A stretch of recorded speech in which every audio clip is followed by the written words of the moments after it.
विकार या रूपांतर। विकार या रूपांतर के आधार पर शब्द भेद।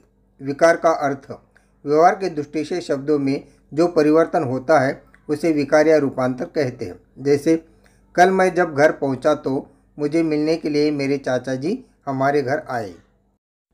इस वाक्य में मैं शब्द मुझे, मेरे और हमारे रूपों में बदलता है। शब्दों का यह परिवर्तन विकार कहलाता है। इस आधार पर शब्द दो प्रकार के होते हैं, विकारी और अविकारी। विकारी जिन शब्दों के रूप में किसी कारण कोई विकार होता है उन्हें विकारी शब्द कहते हैं। जैसे मैं शब्द, मुझे, मेरा, हमें, हमारे। काला शब्द, काले, काली आदि। जाता है शब्द, जाते हैं, जाती है, गया, जाएगा आदि शब्द विकारी है। विकारी शब्दों के चार भेद हैं, संज्ञा, सर्वनाम, विशेषण और क्रिया।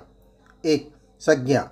जो शब्द किसी व्यक्ति, जाति, स्थान, भाव या गुण का बोध कराए उसे संज्ञा कहते हैं।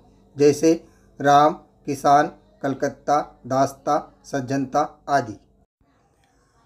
2. सर्वनाम।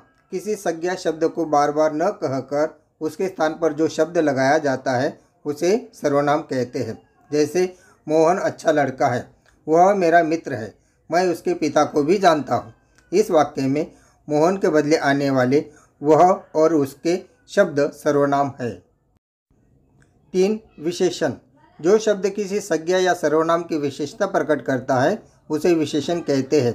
जैसे गोरा, काला, हल्का, जापानी, लाल, क्रोधी, शांत आदि शब्द विशेषण हैं। 4. क्रिया। जिस शब्द से किसी काम का करना, होना, रहना या सहना पाया जाए उसे क्रिया कहते हैं। जैसे पढ़ता है, खाता है, जाएगा, खेलता है, गाता है आदि शब्द क्रिया है। अविकारी। जिन शब्दों के रूप में किसी प्रकार का कोई भी विकार नहीं होता उन्हें अविकारी शब्द कहते हैं।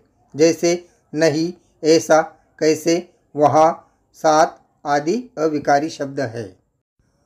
अविकारी शब्दों के चार भेद हैं, क्रिया विशेषण अव्यय, संबंध सूचक अव्यय, समुच्चय बोधक अव्यय या संयोजक और विस्मयादि बोधक अव्यय। 1. क्रिया विशेषण अव्यय। जो शब्द क्रिया के अर्थ में किसी प्रकार की विशेषता प्रकट करे उसे क्रिया विशेषण अव्यय कहते हैं। जैसे जल्दी, ठहर ठहर कर, धीरे धीरे आदि शब्द क्रिया विशेषण अव्यय है। 2. संबंध सूचक अव्यय। जो शब्द संज्ञा आदि शब्दों का वाक्य के दूसरे शब्दों के साथ संबंध स्थापित करे उन्हें संबंध सूचक अव्यय कहते हैं। जैसे साथ, बिना आदि। 3. समुच्चय बोधक अव्यय। जो शब्द दो वाक्यों, दो वाक्यांशों या दो शब्दों को मिलाए उसे समुच्चय बोधक अव्यय कहते हैं। जैसे और, तथा, की आदि शब्दों को समुच्चय बोधक अव्यय कहते हैं। 4. विस्मयादि बोधक अव्यय। जो शब्द मन के भाव तथा आश्चर्य, हर्ष, भय, घृणा, क्रोध आदि प्रकट करते हैं उन्हें विस्मयादि बोधक अव्यय कहते हैं। जैसे बाप रे, आहा, छी, अरे वाह आदि शब्द विस्मयादि बोधक अव्यय है। इस तरह से आज हमने विकार या रूपांतर के आधार पर शब्द के दो भेद देखे, विकारी और अविकारी। उम्मीद है ये वीडियो आपको पसंद आया होगा। धन्यवाद।